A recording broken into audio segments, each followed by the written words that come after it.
क्या आपको भी ऐसा लगता है कि अगर आपकी इनकम कम है तो आपको आईटीआर फाइल नहीं करनी?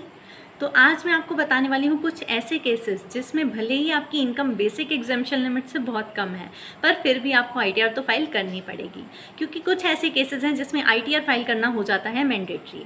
तो कौन कौन से ये केसेस हैं आज समझेंगे इसी वीडियो में। लेकिन इससे पहले अगर आपने चैनल को सब्सक्राइब नहीं किया है तो पहले सब्सक्राइब कर लीजिए। पहला केस है कि अगर आपके पास कोई भी प्रॉपर्टी है आउटसाइड इंडिया, या फिर किसी अकाउंट की साइनिंग अथॉरिटी है जो अकाउंट है आपका इंडिया से बाहर, तो इस केस में आपको आईटीआर फाइल करना हो जाता है मैंडेटरी। सेकंड केस आता है कि अगर आपने फॉरेन ट्रैवल पर 2 लाख से ज़्यादा का खर्चा किया है, वो आपने अपने लिए किया हो या किसी और पर्सन के लिए, तो इस केस में भी आपको आईटीआर फाइल करनी पड़ेगी।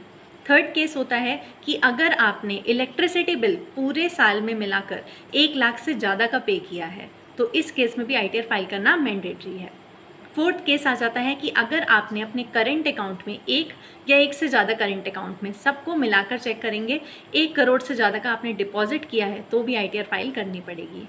फिफ्थ केस आता है अगर आपने अपने सेविंग अकाउंट में 50 लाख से ज़्यादा का डिपॉजिट किया है, तो भी आईटीआर हमें फाइल करनी पड़ेगी।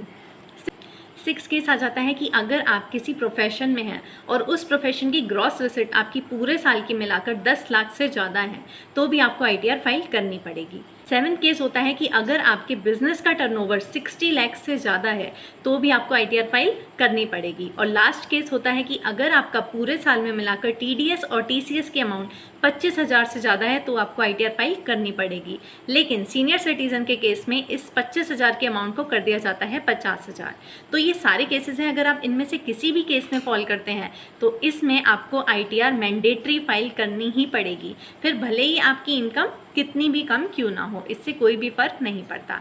अगर वीडियो अच्छी लगी हो तो लाइक और शेयर भी कर दीजिए।